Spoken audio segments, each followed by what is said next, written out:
ஹரே ராம ராம ராம ஹர ஹரே, ஹரே கிருஷ்ண கிருஷ்ண கிருஷ்ண ஹர ஹரே.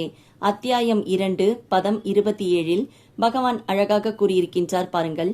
இவ்வுலகில் பிறந்த நம் அனைவரும் நிச்சயமாக இறப்பு என்பது உண்டு இல்லையா? அவ்வாறு இறப்பு என்கின்ற ஒன்று நடைபெறப் போகிறது. இவ்வுலகில் நாம் எதற்காக பிறந்தோம்? ஏன் தான் இவ்வாறு நமக்கு மட்டும் தீராத துன்பம் கிடைக்கின்றது?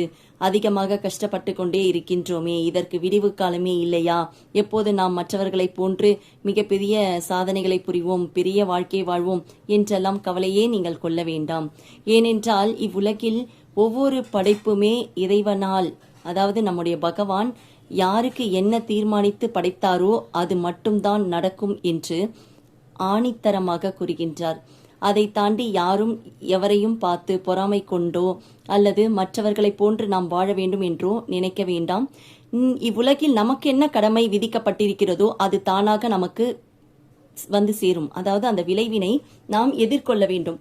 சிலருக்கு சமுதாயத்தை நிர்ணயிக்கின்ற தீர்ப்பானது இருக்கிறது என்றால் அவர்கள் சமுதாயத்தை பற்றிய கவலை கொண்டு சமுதாயத்திற்காக உழைக்க நேரிடும். இதே சிலருக்கு குடும்பத்தை பற்றி மட்டுமே சிந்திக்க நேரிடும். சிலருக்கு தனிப்பட்ட நபரை பற்றி மட்டுமே சிந்திக்க நேரிடும். இவ்வாறு சிந்தனையானது எல்லாமே நமக்கு விதிக்கப்பட்ட ஒன்றுதான். ஆனால் நீ அதற்காக அதை எண்ணி கவலைப்படாதே. உனக்கு என்ன கடமை ஆற்றப்பட்டிருக்கிறதோ அந்த கடமையை மட்டுமே நீ எடுத்து பணியாற்று. மற்ற விளைவுகளை பற்றி நீ ஒருபோதும் சிந்திக்க வேண்டாம். எல்லாம் தானாகவே நடக்கும் என்று பகவான் கூறுகின்றார். ஆம் மக்களே, நம்முடைய கடமைகளை நாம் எப்போதுமே மறக்காமல் அதை நிறைவேற்ற வேண்டும்.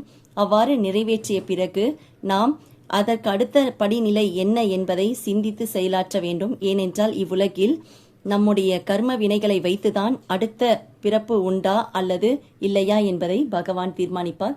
மீண்டும் அடுத்த பதத்தில் சந்திப்போம்.